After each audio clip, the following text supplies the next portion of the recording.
देख माने श्री माँ को कथा अनुसार he who chooses the divine he has been chosen by the divine जे भगवान को बाछी से भगवान को द्वारा बछा है ये संसार भगवान कर आमे जहाँ किछि करुचे मोर बोली न भाविकी जदि भगवान के प्रति समर्पण भाव रखी ये संसार ताकर एठी आमे काम करुचंती जेमिति गोटे मनीष कंपनी की जाकि पहुँचला परे कंपनी काम करे कंपनी रे काम करे कंपनी मालिक ताकू पैसा दिए आउ से पैसा को लेकी सी तार परिवार गुजराण मेंटाए किंतु मने मने जतले भाबे ये कंपनी मोर मालिक अनुपस्थित रे सेठी से भूल करे सेमिति ये संसार यदि गोटे कंपनी हुए ये संसार मालिक होचंदी भगवान आमे कौन आमे माने होचु तांकर कंपनी रो कर्मचारी तेणु ये संसार जतले ये संसार घर तांकर ये परिवार तांकर ये पिला छुआ तांकर आमे केवल होचंदी तांकर आज्ञाबह जदि आमर यही बोध रहे जे मु भगवान को कर्म एठी करची ये संसार प्रत्येक मनुष्यर नुहे एटा भगवान कर ये बोध रखिक कर्म कले आम कर्म सत्कर्म हेब तेणु भगवत कर्म कौन ना निम्नरु आवाहन करे जो अप्रतिहत आस्पृहा एवं ऊर्ध्वरु अवतरण करे जो परम भगवती करुणा यही दुईटर समन्वय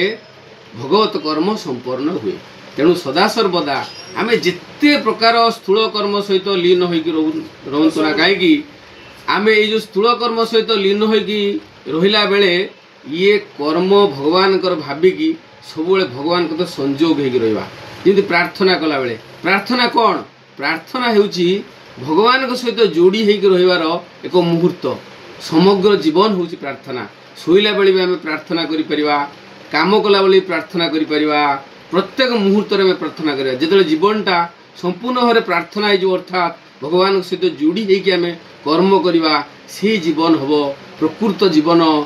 से कर्म हबो महत् कर्म यही परी कर्म आमे करी करी भगवान को समर्पण करी करी चलिले दिने आमे निजे भगवान हेई उठिबा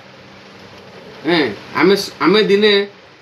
आमे निजे भावुचे आमे गोटे पृथक सत्ता आम भितर भगवान विद्यमान आमे कहे भगवान को पाइबा विभिन्न मंदिर को जीवा पूजा पाठ करने को जीवा बाहर को जीवा गोटे तीर्थ स्थान को जीवा जगन्नाथ पुरी रे अछंती ये धारणा मो मतरे भूल कारण भूल नुहे माने ये दृष्टि आमर बोध हवा दरकार जे भगवान प्रभु जगन्नाथ मो भितर अछंती भगवान मो भितर अछंती आत्मा स्वरूप से विद्यमान मु तांको पाई पानी मो पाखरे पहुँचवा बहुत कष्ट मो पाखरे अर्थात मो अंतर भगवान पाखरे पहुँचवा बहुत कष्ट किंतु मु भावे कौन ना मु आ ईश्वर अलगा मंदिर जगन्नाथ पुरी रे अछंती पुरी रे जीवा भल से वातावरण कारण सेठी महापुरुष बहु साधु सन्थ सन्यासी भगवत अनिसंधिषु व्यक्ति मानकर पाद सेठी पड़ुची सेटा गोटे पवित्र जगह मोहदधि अच्छी आठ जाए बुलवा उचित परिदर्शन करवा उचित से भाव आस जो बाटे आमे भगवान को बोध आम भितर आसपर से प्रकार कर्म आम करवा उचित मो मतरे ये प्रकार चिंताधारा पुरी एते लोक भिड़ हो जाती रथ यात्रा कौन अन्य सब कार्यक्रम कौन बहुत भिड़ हो जाती कहीं समस्त मनर धारणा कारण मनर धारणा जे पुरी रे ही जगन्नाथ अछंती तांकर गोटे घोष यात्रा हुए से यात्रा को देखिबा आम अनेक दिन माने अभिप्रेत होगी था आमर से बोधटा ये आसी पारुनी से देखने आसी जाए सेटा भी गोटे प्रकार भल भल भावना आम जीवा उचित तार माने नुहे जे जगन्नाथ सेठी अच्छा मो भितर आविष्कार करार अच्छी बारंबार पुरी जाओ बुल जगन्नाथ को दर्शन कर घोष यात्रा देख सबु तीर्थ स्थान बुल किंतु निज भितर आविष्कार करने को चेष्टा कर सी निज भितर अच्छा से जितेबले भगवान श्रीकृष्ण को तांकर परम भक्त उद्धव तांको कहते हूँ प्रभु श्री भगवान श्रीकृष्ण कहते मुझे मोर समय सरीगला मुझे संसार चलीजी उद्धव मोर परम भक्त सी मत छाड़ी रही पार ना से भगवान श्रीकृष्ण को जिते उद्धव कहते उद्धव चल जीवा आम टे तीर्थ स्थान टे भ्रमण कर कौटी प्रभु जीवा तीर्थ करते बद्रिका जीवा कहले बद्रिका जीवा कौन करिया पई ना तीर्थ स्थान भ्रमण करिया पई आउ भगवान को कथा सुनिया पई ज्ञान अर्जन करिया पई सेठू उद्धव कहउजंती प्रभु तू जहा को होइबु सदय ज्ञानता हृदय उदय मु बद्रिका काहेकि जीवी बद्रिका जीवी कि कारणे सकल तीर्थ तो चरणे बद्रिका जीवी कि कारणे बद्रिका मु काहेकि जीवी तो पाखर पा बद्रिका अछि तू निजे हुच बद्रिका ज्ञान पा तू मो भितर अछु तू मते दया कले सदय हेले ज्ञान आपे आपे मो भितर उदय हेबो तू जहा को होइबु सदय ज्ञानता हृदय उदय ये भागवत वाणी तेणु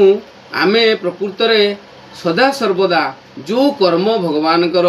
जोठी आमर से जो बोध आसीबो सेही कर्म करिवा उचित सेही प्रकार वातावरण निज भितर सृष्टि करिवा परिवार रे सृष्टि करिवा समाज रे सृष्टि करिवा जा फल आम भगवत बोध आम भितर रहइबो मु किछि नुहे ए प्रकार अहंकार जो मु तो बोध मु कहले भगवान को बुझाए किंतु आमे मु कह काहा बुझौची ना अहंकार को बुझे दूचंती तेणु से मु रूपक अहंकार आम नष्ट करुच्ची मु रूपक भगवान जिते बोध मो भितर रतले मो कर्म मो चिंता महत हो गोटे उच्च चिंताधार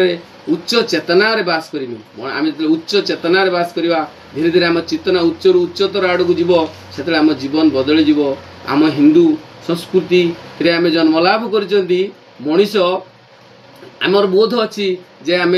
मृत्यु वर्ण करने पुणी थे जन्म हवा पुणी थे संसार को आसवा तेणु आम कर्म अनुपात आमको पुनर्जन्म मिल पुनर्क्षेत्र मिल तेणु आम जो प्रकार भावना जो प्रकार चिंतार यही जीवन को कटेवा ये महत जीवन मनुष्य जीवन महत जीवन जो प्रकार कटेवा परवर्ती समय आम से प्रकार का महत जीवन प्राप्त होगा ये बोध आम भीतर रहा दरकार भावना रहा दरकार भगवत अध्ययन सब करवा दरकार स्वाध्याय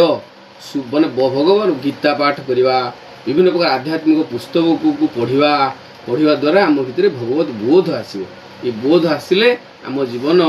महत्तर हो पार यही प्रकार चिंताधारा नहीं ये तो असरंती कथा ये कथार परिसमाप्ति नहीं आहरी अनेक अनेक कथा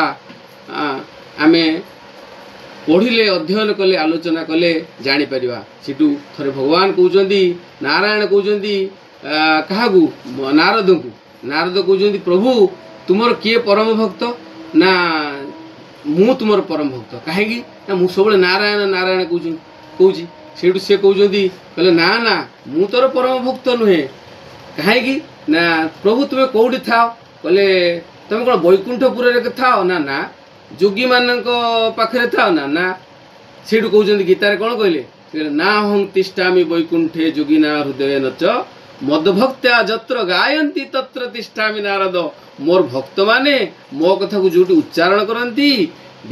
आलोचना करती मु सेठी थाए मु कोटी मंदिर न थाए कौन ऋषि मुनि पाखर न थाए बैकुंठपुर न थाए तेणु सदा सर्वदा आम भगवत कथा आलोचना करने द्वारा आम भीतर भगवत बोध रम जीवन महत्तर हम यही प्रकार कथा सब अच्छी